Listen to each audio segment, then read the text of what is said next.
दोस्तों, आज का वीडियो बहुत ही इम्पॉर्टेंट है और इस वीडियो को मैं आपसे दिल से कह रहा हूँ, इसे आप आखिर तक देखिए और इसको शेयर भी कीजिए ताकि लोगों में अवेयरनेस पैदा हो, लोगों में जानकारी पैदा हो। इस वीडियो को आखिर तक ज़रूर देखिएगा और ज़रूर शेयर कीजिएगा प्लीज़। दोस्तों, लीगल एंड लीगल में एक बार फिर से आपका स्वागत है। आज फादर्स डे नहीं है, आज मदर्स डे भी नहीं है, लेकिन आज हम बात फादर और मदर्स के बारे में ही करेंगे। चूँकि हम में से हर इंसान की एक एक सांस अपने माता पिता की कर्जदार है। आज जो भी व्यक्ति अपने जीवन में जो भी कामयाबी अर्जित करता है वो कहीं ना कहीं उसके माता पिता की मेहनत का नतीजा होता है। लेकिन अफसोस, जब यही बच्चे बड़े हो जाते हैं तब वे अपने माता पिता से मुंह फेर लेते हैं। बुढ़ापे में आने के बाद माता पिता या तो वृद्धाश्रम में डाल दिए जाते हैं या किसी गली मोहल्ले के कोने में पड़े हुए दिखाई देते हैं, जो किसी भी सभ्य समाज के लिए बेहद शर्मनाक बात है। इसी बात को आज महसूस किया सुप्रीम कोर्ट के चीफ जस्टिस एन.वी. रामन्ना ने। आज सुप्रीम कोर्ट के सामने एक मामला 125 सीआरपीसी का आया, जिसकी सुनवाई justice N V. Ramana, A S. Bopanna और हिमा कोहली की बेंच कर रही थी। सुप्रीम कोर्ट ने अपना जजमेंट देते हुए उस बेटे को भी डांट पिलाई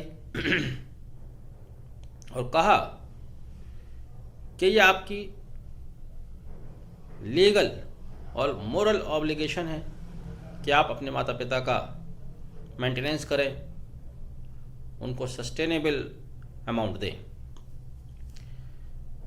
मामला दरअसल ईस्ट दिल्ली का है, जहां मैसन का कार्य करने वाले एक वृद्ध व्यक्ति जिनकी आयु 72 वर्ष है, इनके 8 बच्चे थे, 2 बेटे और 6 पुत्रियां। 2 बेटों के बीच में मकान का बंटवारा हो गया। अब बड़े बेटे के हिस्से में 30 गज का मकान आया। उसी मकान के एक कोने में वृद्ध पिता भी रह रहे थे, लेकिन जब उनके लालन पालन की बात आई, उनके भरण पोषण की बात आई, मेंटेनेंस की बात आई, तब बेटे ने उनका भरण पोषण देने से इनकार कर दिया। तब मजबूर होकर ये बूढ़ा पिता वर्ष 2015 में फैमिली कोर्ट गया और 125 सीआरपीसी के तहत मेंटेनेंस की मांग की।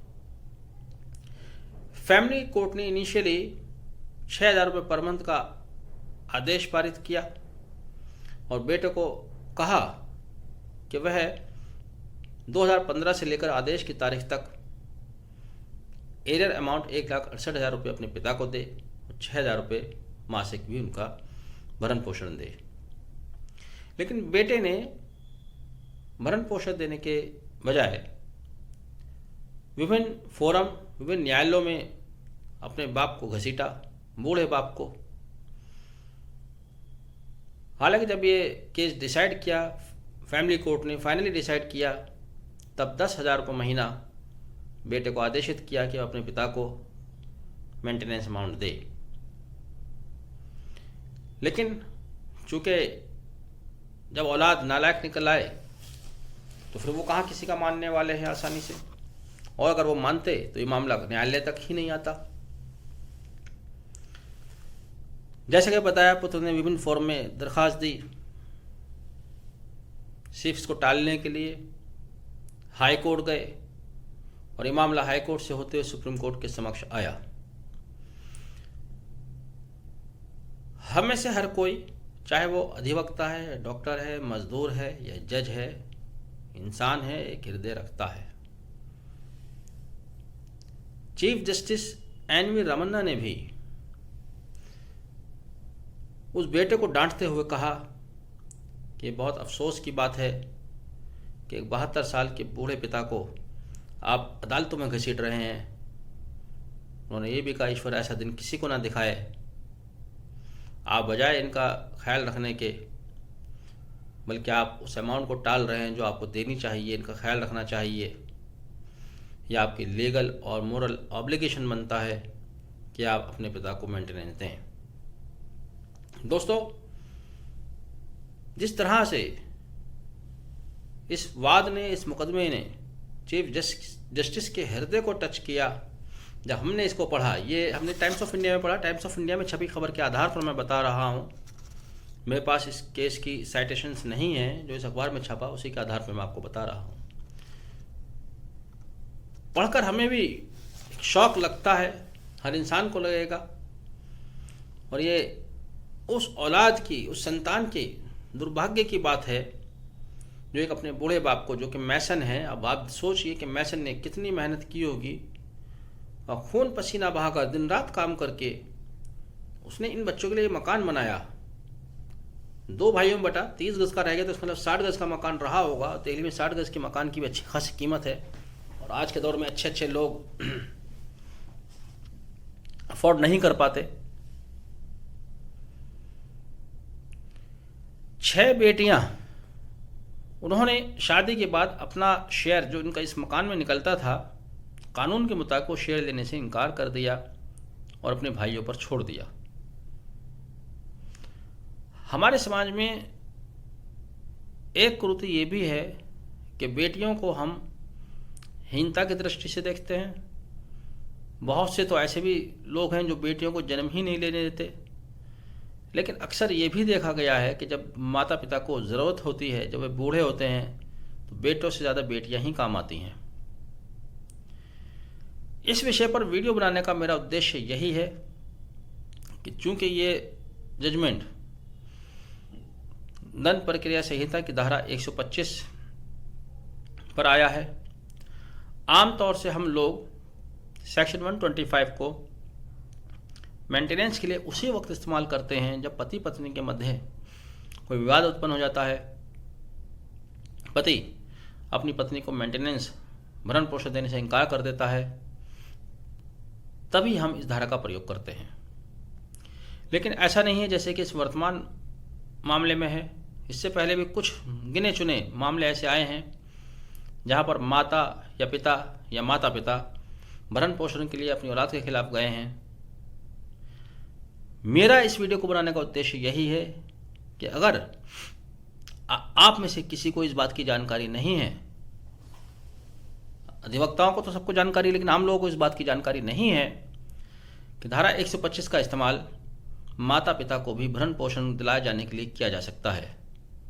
हमारे समाज में चंद बुरे लोग हो सकते हैं, लेकिन बहुत से अच्छे लोग हैं। बहुत सी NGOs काम कर रही हैं, वृद्ध आश्रम बनाते हैं, निराश्रित लोगों को आश्रय देते हैं, उनकी मदद करते हैं।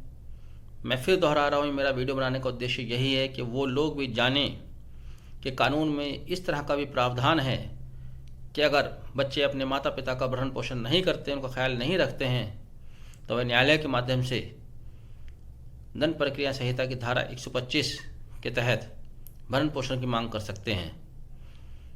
जो भी NGOs इस तरह के काम करती हैं, या NGOs ही ना हो सही, आपके आसपास अगर आप इस तरह की घटना देखते हैं कि कहीं बूढ़े माता पिता, बहुत से लोग भीख मांग रहे हैं या भूख से मर जाते हैं, ऐसे लोग अगर आप मदद करना चाहते हैं, उनको न्यायालय के समक्ष लाइए। धारा 125 CRPC में उनका भरण पोषण का कंप्लेंट फाइल कराइए। ये भी एक समाज सेवा के रूप में ले सकते हैं। कानून ने ये आपको अधिकार दिया है, कानून में प्रावधान किया गया है। बहरहाल इस तरह की घटनाएं हमारे लिए बहुत ही कलंकित करने वाली, बहुत ही शर्मनाक, बहुत ही अफसोसनाक घटनाएं हैं। साल में हम एक दिन कभी फादर्स डे मना लेते हैं, कभी मदर्स डे मना लेते हैं, लेकिन जैसा कि मैंने शुरू में कहा, फादर्स या मदर्स डे का कोई एक दिन नहीं होता। हमारी एक एक सांस उनकी कर्जदार है। हम लोग उस ईश्वर, उस अल्लाह की पूजा करते हैं जिसको हमने नहीं देखा।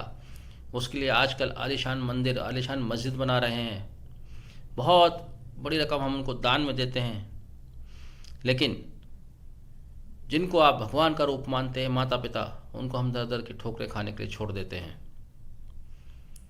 दोस्तों, इस वीडियो को मैं दिल से आपसे कह रहा हूं कि इसको ज़्यादा से ज़्यादा शेयर कीजिए, ज़्यादा से ज़्यादा लोगों तक अवेयरनेस पहुंचाइए।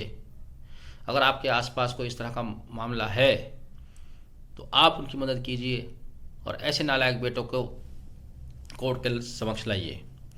यहाँ मैं एक बात जो छोड़ दी है वो बता देता हूँ। इस पुत्र जिसकी बात चल रही थी, जिसका ये वाद आया है, इस पुत्र की स्थिति देखिए। ये रियल एस्टेट का कारोबारी है, कॉन्ट्रैक्टर है। अब जो व्यक्ति रियल एस्टेट का कारोबारी है, कॉन्ट्रैक्टर है, उसकी आमदनी आप समझ सकते हैं, और वो अपने पिता का भरण पोषण नहीं कर पा रहा है। बहुत ही शर्म की बात है। इससे भी ज़्यादा शर्म की और बात क्या हो सकती है। पहले भी एक ऐसा मामला बहुत पहले मुजफ्फरनगर का आया था, वो तो इससे भी ज़्यादा दर्दनाक था कि बूढ़े माँ बाप मूंगफली बेचने सड़क पर बैठे, जबकि उनका एक बेटा बैंक मैनेजर था दिल्ली में, दूसरा बेटा किसी और शहर में बैंक में ही मैनेजर था। उसी माता पिता ने अपने बच्चों को पढ़ाया, इस काबिल किया, और जब माता पिता को ज़रूरत हुई, एक छोटी सी ज़रूरत, क्योंकि बूढ़े लोगों की क्या ज़रूरत होती है, एक मामूली सी ज़रूरत के लिए उनको मूंगफली बेचने के लिए छोड़ दिया, रक्षा चलाने के लिए छोड़ दिया, वृद्धाश्रम में डाल दिया। ये निहायत शर्मनाक स्थिति है। मैं फिर आपसे आग्रह कर रहा हूँ, इस वीडियो को ज़्यादा से ज़्यादा शेयर कीजिए ताकि लोगों तक अवेयरनेस पहुँचे, लोगों को पता चले कि इस तरह की नालायक औलाद का इलाज किस तरह से किया जा सकता है। Thank you.